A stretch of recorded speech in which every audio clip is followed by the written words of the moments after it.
Today I'm going to be comparing Theseus, the Greek hero of the Labyrinth, and Thomas, the hero of the Maze Runner.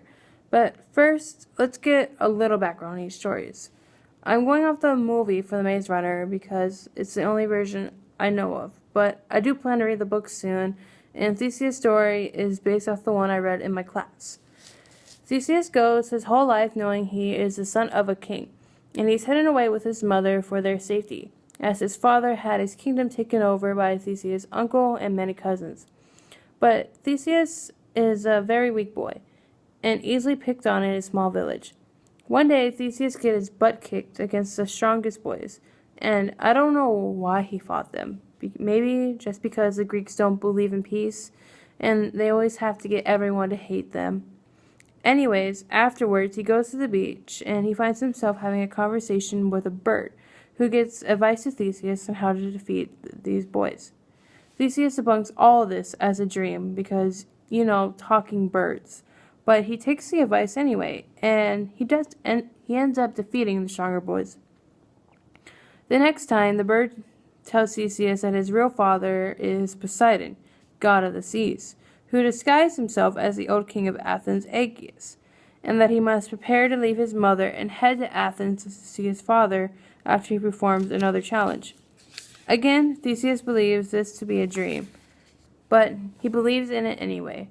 The next day, a sword is stuck in the middle of a stone, and even the strongest men of the village cannot pull it out. However, Theseus is successful. This reminds me a lot of the legend of King Arthur and the Excalibur sword. Anyways, on the most dangerous road to Athens, because the Greeks just like playing with death, and it would be boring if he took the most safest road to Athens, he meets Periphetes, who likes to bash Jews who walk his path with a club. But Theseus outsmarts Periphetes and convinces him to let Theseus see his club. Needless to say, Theseus uses the club against Periphetes and continues on his way. Later, he meets Sciron, who asks Theseus to wash his feet. Theseus knows the tales of Sciron kicking people who bend to wash his feet into the water to feed his huge pet turtle who likes to eat men. Theseus starts to do so, but then ends up pushing Sciron into the water first, then continues on his way. Procrustes' house was the last of Theseus' stops before he made it to Athens.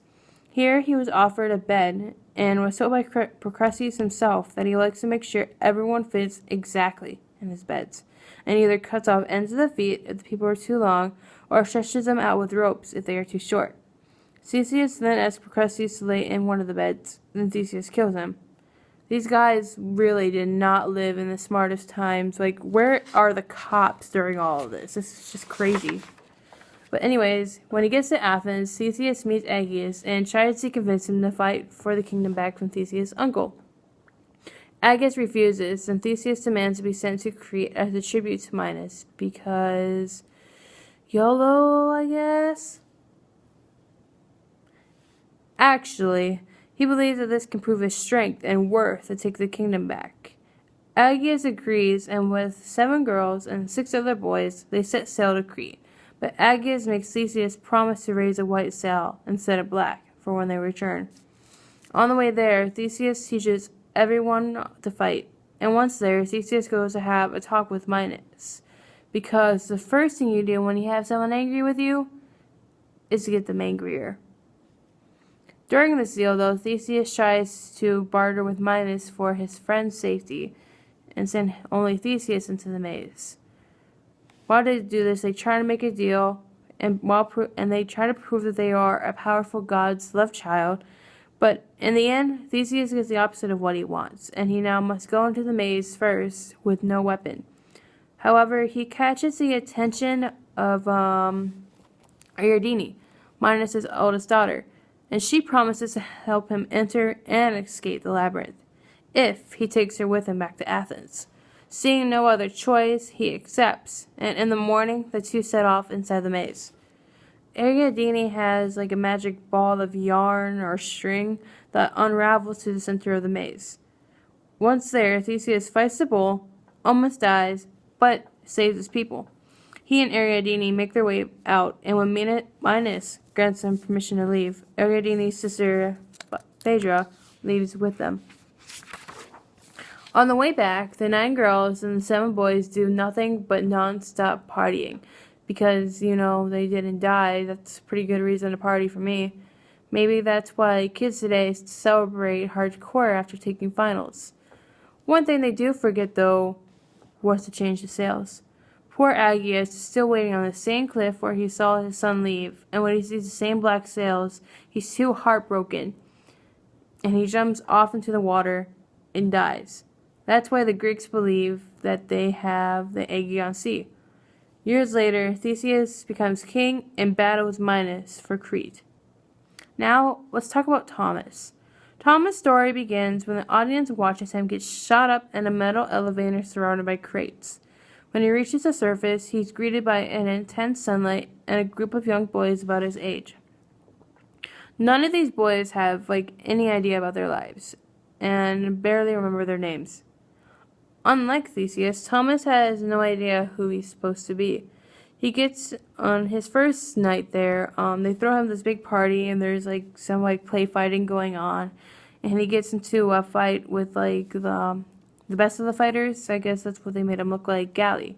And it's all a form of fun, but when he gets his head knocked to the ground too hard, his name comes back to him.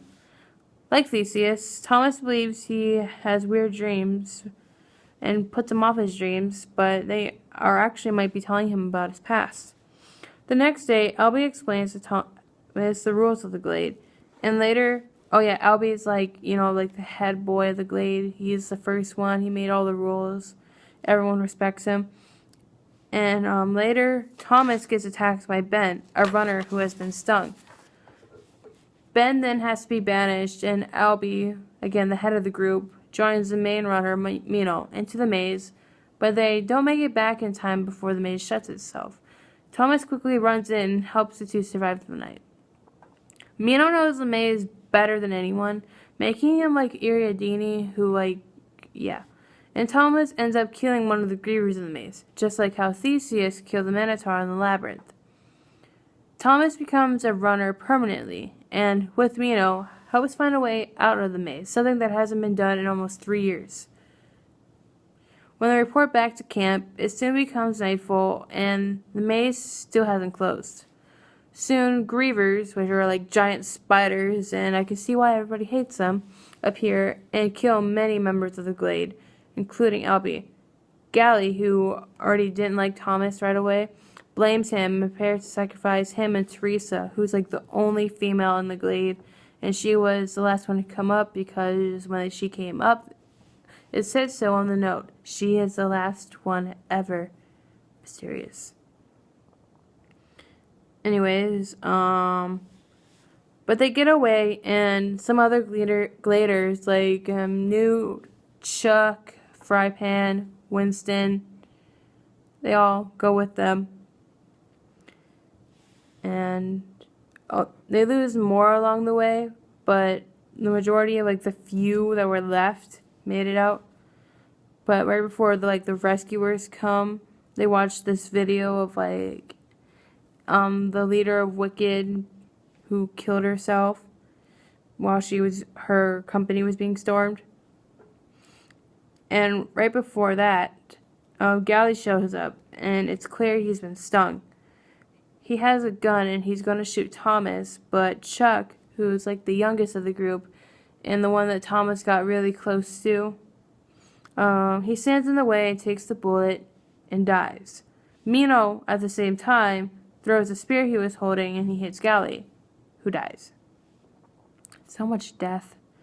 Meanwhile, Ava Page, who is in charge of Wicked, I already said, the Wicked being the group that put the kids in the maze, is glad that she hasn't convinced that she is dead, and ends the film with saying that they can move on to stage 2, which is seen kind of in the Scorch Trials. She's like Minos, who in Theseus' story believes he is doing the right thing by making Athens send children tributes to die one by one in a labyrinth that's home to a horrible monster. He's also kind of like President Snow.